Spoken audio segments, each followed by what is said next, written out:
I used to pray when I was a Christian very specific prayers in accordance to God's will. They never came true. And in order to protect my faith, I would just limit them more and more until I ended up with, Jehovah, please guide my steps. How the heretics? I want you to see the cool background because this is where I lived when I was a Jehovah Witness pioneer. I was a Jehovah Witness pioneer. I was a very happy Jehovah Witness pioneer. I had a magic friend. He was invisible. His name was Jehovah.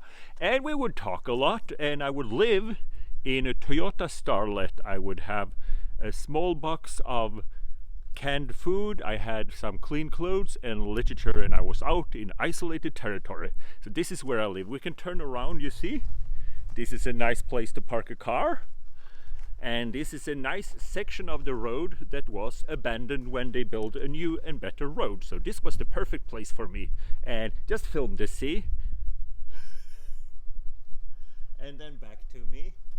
So that's a place where you find a lot of free food when you're a pioneer. You pick up those small things, boil them, thank Jehovah for them, and go out in field service. I was a happy pioneer, and I used to talk to my invisible friend Jehovah.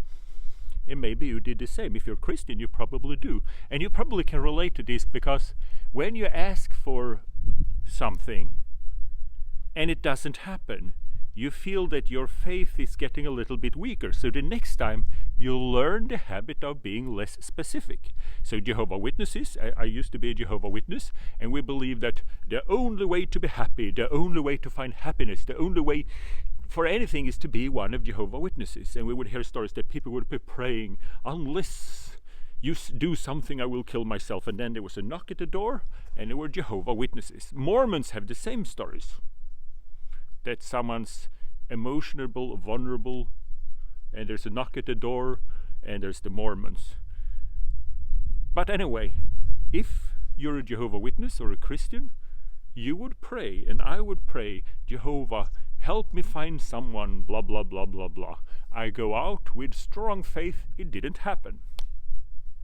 And also, why would, if the Jehovah Witness religion or any Christian domination is true, why would it be easier to recruit someone that's emotional, vulnerable? So instead I would pray, help me find someone with a good job that wants to hear all the academic reasons and arguments why Jehovah Witness religion is true. I prayed, and in the end I ended up with saying things like, oh Jehovah, guide my steps. So come on here, I can show you about guide my steps. Because there's some noisy cars in the background. This is where I parked my car. This is where I was a pioneer. And in the evening, I came home. And I was walking down the path. And I slid like on a banana peel. And what happened is that I stepped on a mice. So the path is still there. Now it's road bigger. It's like a road. I can show you this clip. This is how it looks now. But imagine if you're a mouse on a small path like it used to be, and you're chased by this big humanoid Jehovah Witness. And you pray to your rodent Jehovah, help me from this humanoid Jehovah Witness. And I walk, bang, bang, bang, and I stepped on him. And now it's a little bit dark turn, because when I stepped on him, it was an accident.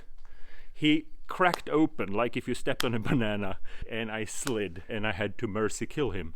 The point is, I used to pray when I was a Christian very specific prayers in accordance to God's will.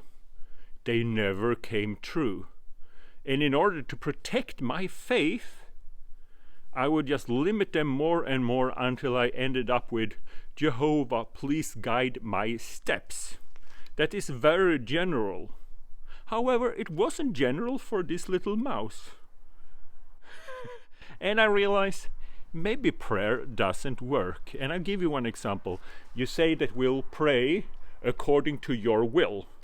Well, and if it doesn't happen, it wasn't according to his will. Well, his will would be that people accept Jesus as their salvation and blah, blah, blah, blah, blah. So all my prayers was according to his will. But also, just think about it.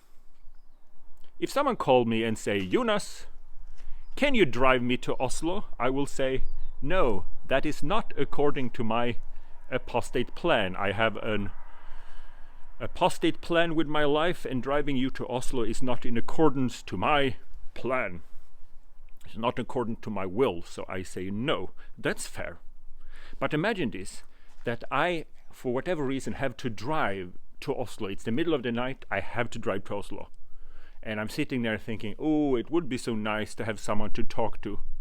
And then a friend of me call and say, Jonas, I really need your help. This is a big one. I need to go to Oslo, and the only way to do this, if you could drive me. I know in the middle of the night, but if you do this for me, I will never forget. You're a true friend.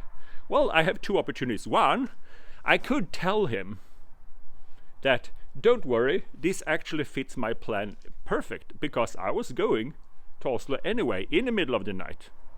Or I could humiliate him and say, please take a note of this. What a good friend I am. I am willing to drop everything to drive you to Oslo. Well, then I would be an asshole if I would do that.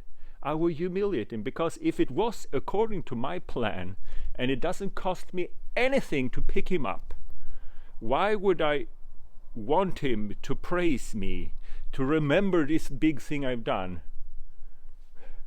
So the whole thing about prayer, if it doesn't fit his plan, he will not answer your plan. But if you ask him something that he would do anyway, then he take credit for answering prayers. Actually, he never answered prayers. It's just, if he were going to do something anyway and you're able to latch on, you're supposed to treat him like he was some kind of martyr. Anyway, I feel sorry for this mouse, because my prayers used to be specific, and they went down to, please guide my steps. And I was out preaching about Jehovah all day, and in the end of the day, I walked ding, ding.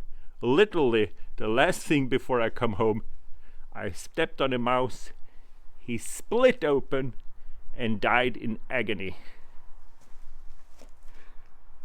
That's prayer for you. So if you can learn anything from that, is that humanoid Jehovah is better than rodent Jehovah. But it's a small margin.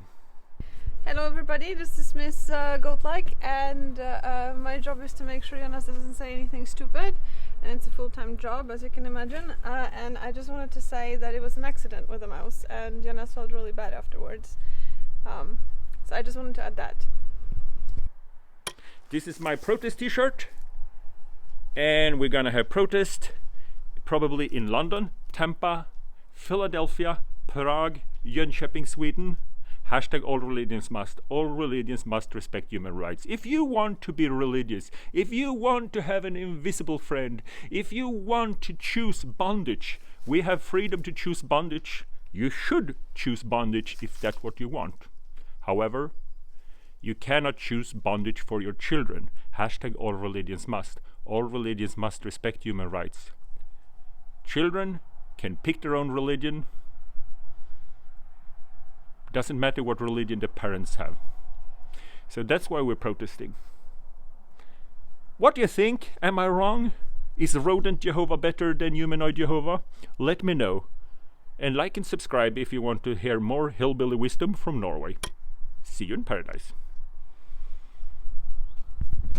Like and subscribe! Like and subscribe! Says Fiona Skogstroll.